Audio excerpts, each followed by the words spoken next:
Hi, today I have with me Wendy Bradley from SMU Cox School of Business, and we're going to discuss her research about gender and entrepreneurial intentions, and it's largely focused on the country of Sierra Leone with implications for other low-income countries.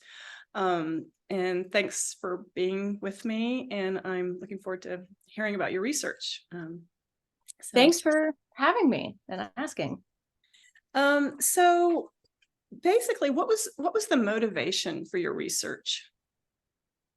So we were initially motivated because my co-author, Caroline Fry, who's at the College of Business in the University of Hawaii, she used to live in Sierra Leone, and she had some contacts in the government who were talking about how much the government of Sierra Leone, and specifically the president of the country, was invested in encouraging entrepreneurship and innovation. So we were really interested to see how that type of policy mandate manifested on the ground. And so we organized with her colleagues, ex-colleagues, and contacts, organized this trip to actually go to Sierra Leone and find out a little bit more about what they were doing as a government, but also we were particularly interested in its impact on students, since we were looking at STEM and business studies, university students, and we were curious to know how effective that government policy was. Yeah. So I noticed in your research, you talk about how a lot of past research was focused on advanced economies and women, and that a key kind of takeaway was that there were like certain barriers to entrepreneurship in developed countries, but it's different in lower income countries. Can you kind of discuss what your findings were in that area? Yeah, so first, there's a ton of amazing research on entrepreneurial intention and entrepreneurship generally all over the globe. So there's a ton of really good research talking about what are the gender differences to entering entrepreneurship, to entrepreneurial intentions. And what we were really interested in with these low-income countries is it's much more difficult to collect data. So these are areas of the world where, in the case of Sierra Leone, we had to prepare to go in order to organize the students. They're really capable on their mobile phones, but less so when we were trying to reach out to run a survey, let's say by email or remotely. And so that's why being on the ground is so important. And I think that's why there are fewer studies in all of these low-income countries, because you really should be in country. Yeah. So, but there's a ton of really good research. We wanted to make a contribution with Sierra Leone. But yes, we know that a lot of policy focuses on the gender gap. So women generally express lower intentions to become entrepreneurs than men and enter entrepreneurship at lower rates than men. In low-income countries, it's almost at parity, which is curious in of itself. But when we have policy interventions, they tend to focus on, well, what are the barriers for women? Are these barriers higher for women? Does that explain the gender gap? And so we went into Sierra Leone also looking at those barriers to be consistent, but we wanted to see what's the interplay with barriers, but also your expectations for the good things. So your expectations for income and the rewards to your career options. Right. So we went in studying both, and yeah. But it seems like what sort of from what I'm gleaning, that one of the predominant findings was that in fact what's an influencer or driver to a large degree is the rewards of entrepreneurship, having an income. And I just wonder if in those contexts too, if they feel like, if these women, when they graduate, they feel like they can't get gainful employment, or they're going to have discrimination or less income, that entrepreneurship becomes an option for them. And it seems like you had some findings that were interesting related to that. Can you describe it a little bit? Yeah, that's exactly right. So again, when we think about what has been studied and things that we know, a lot of times we're addressing the barriers. So what I just described, and then imbalances in human capital. So women that have lower education or maybe lower abilities. And then a lot of research is focused on how can we fix what's wrong with women, whether it's risk taking or confidence as some sort of solution. But as you mentioned, our results are a little bit different. So we find that men and women are both behaving really rationally. So if you look at what your expected income will be in entrepreneurship versus salaried employment, then we can, at least in our population, we see that explains the gender gap in Sierra Leone.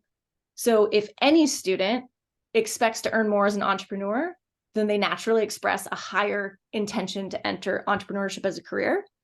But on average, women expect to earn significantly more as entrepreneurs than men. And so it's really exactly like you said, even though barriers are important in our population, the gender gap is driven by women expecting to earn so much more as entrepreneurs. And yes, that we think that probably that has to do with having worse outside options in terms of salaried employment. So they expect gender discrimination, limited opportunities for promotion, flexibility when supporting children. But again, this is an assumption from our results, and we'd have to do a follow-up study to truly confirm that. But we do know that women in our population, they really weight the rewards, that expected income, more than barriers. Yeah, I also noticed something about in Sierra Leone that women estimate an earnings gap at 2 times that of men. Was that in salaried employment, I believe? So in other words, they feel like some of that stacked against them, is kind of what that's right. So what we think is cool is we actually measure it in the difference between what you think you would earn as an entrepreneur minus what you think you would earn as a salaried employee. And mostly that's because every student thinks they're going to earn much more as an entrepreneur than a salaried employee. Yeah. But it's also a really, we think, great validated measure for weighing your alternative career options. So it's not just about how are men and women different and in their expected income for entrepreneurship, but also what are their outside options. So what do they expect to earn as salaried employees? So that's what that 2 times is. So the gap between those two for women is twice as large as it is for men. Yeah. Yeah. I mean, yeah, that is cool because you do frame it as, it's not just the barriers, it's not the negative, which we focus on a lot. It's the opportunity, and in these lower income countries that want to advance, that need innovation in their economies, it sounds like the president of Sierra Leone kind of had it right, but maybe your research is informing that, don't disregard kind of the women impact, because it's a big influence as well on this.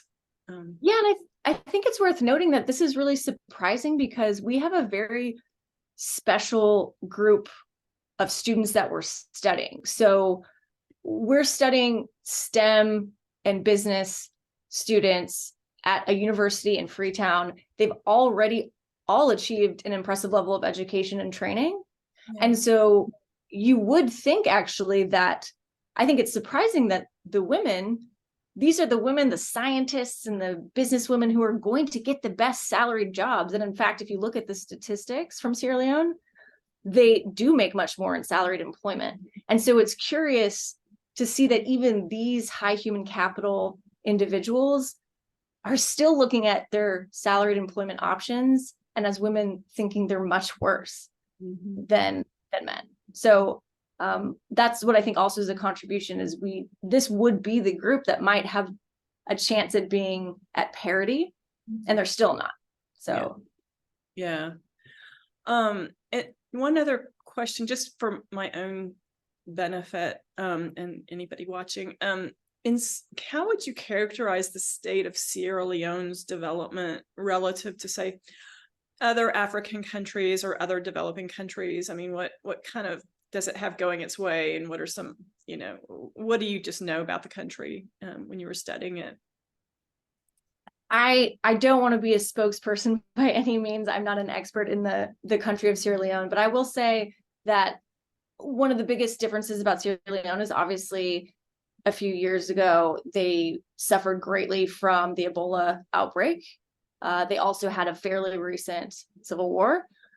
Since then, however, with their government, they have really prioritized, as I said, innovation and entrepreneurship, and they have some really wonderful high caliber universities, which are the ones that we studied mostly in Freetown, but also outside of the capital. So it's a really interesting place. It's a very small country in West Africa, but extremely interesting if you're looking at the future of science and local scientists in these African nations. I think that Sierra Leone has a really good chance at being a model for other African nations looking to prioritize entrepreneurship.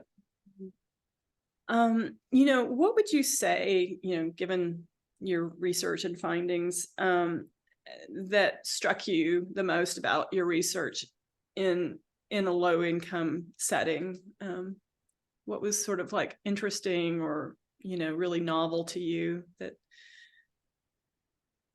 I mean, for me, so many things, but what I think, and we sort of conclude this at the end of our study, which is, again, thinking about barriers, it's really a common antecedent when you're looking at entrepreneurial intentions to think about the gender gap in barriers. Women in high income countries there's definitely evidence that they face higher barriers to access to financing or role models and all of these things that affect your entrepreneurial intentions and entry. But after looking at our results where we don't see any gender differences with the barriers, one of our concluding thoughts is, I don't know that measures we use in other countries are suitable for every context. And so just like you asked about what was unique about Sierra Leone, so many things. And so in that same vein, it might be that how we measure barriers or the barriers that women face in Sierra Leone that might really affect them as a gender.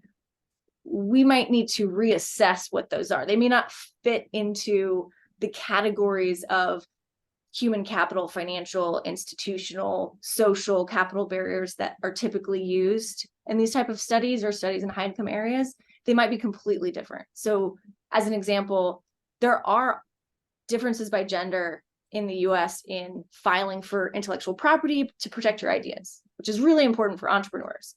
And women file for much less.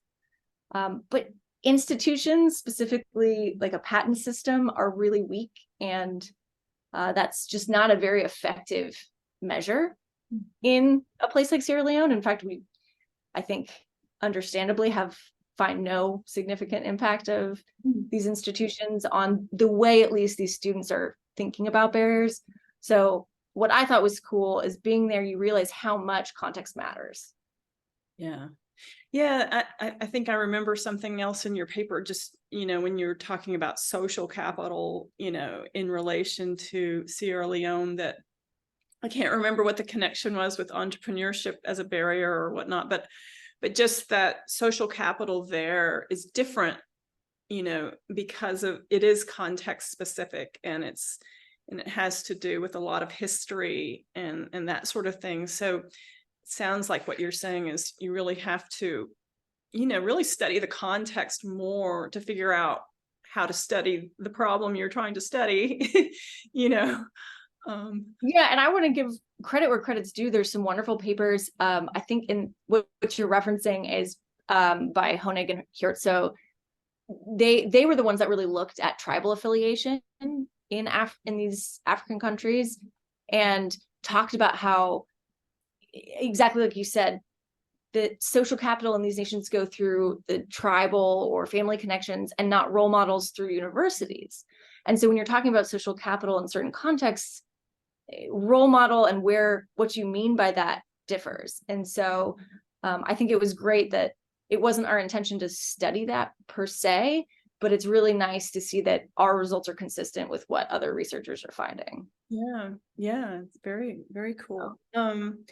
So kind of one other thought was that this is important, and you talk about this kind of in your conclusion, that this is the group that will become future innovators, scientists, entrepreneurs. Can you just talk about what you think about this idea in a low, developing country context? Because I know this is something you have studied. It's your specialty. So what kind of takeaway is there for you with this?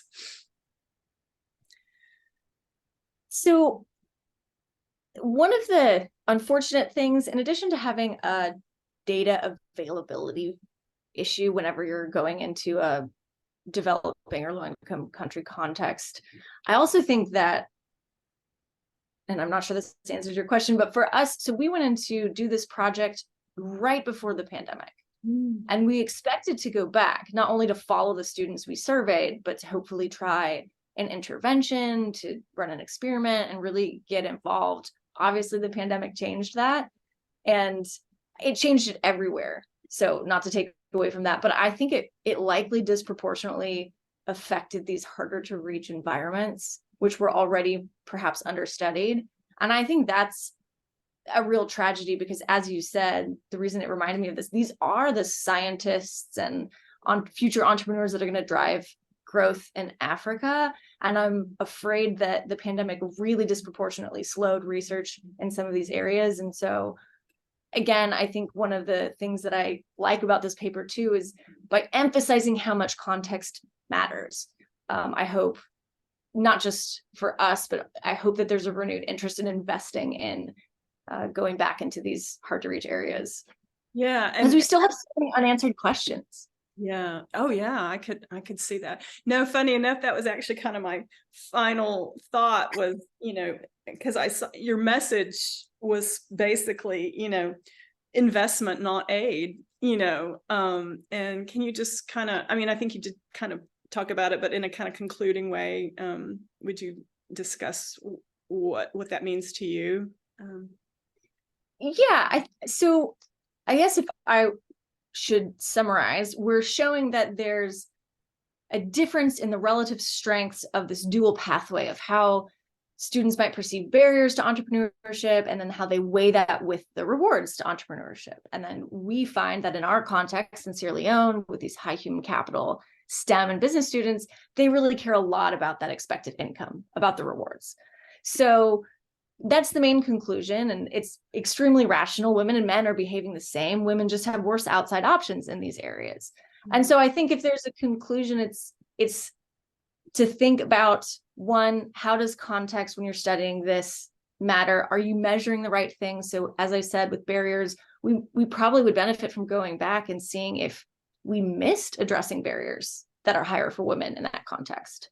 And then again, last, when you're looking at policy making, it needs to be really holistic. And so in this context, it's not just about encouraging women to enter entrepreneurship. It's also about encouraging women to enter salaried employment and ensuring that there's not discrimination there. So that's obviously easier said than done, but it does need to be a two-sided analysis where it's not just about the demand side, but it's also about supply. What are the actual government jobs, industry jobs available, and our countries, not just Sierra Leone, but any country, paying attention to opportunity and opportunities by gender. Right, because not everybody can be an entrepreneur either. There's some people are more suited for, working with an employer for whatever reason. And then as you said, being an entrepreneur, being a risk taker, it's a different avenue. But it's really interesting that that you bring that out. And yeah, I hope that you get to go back and kind of see what's new. We kind of forget what the pandemic has wrought for other countries, trying to reboot, and figure out how to repivot their economies, Absolutely. And the COVID pandemic also taught us that solutions and innovations come from scientists from all over. So it is important to invest in all of these bright minds in other places like Sierra Leone, and to make sure that it doesn't have to come from entrepreneurship. It can come from industry investment or government investment. So, and I do think that Sierra Leone the government is looking into that. Yeah, brilliant. Well, thank you for your time and for sharing, your insights about your research. I really enjoyed it. Thank you so much, Jennifer.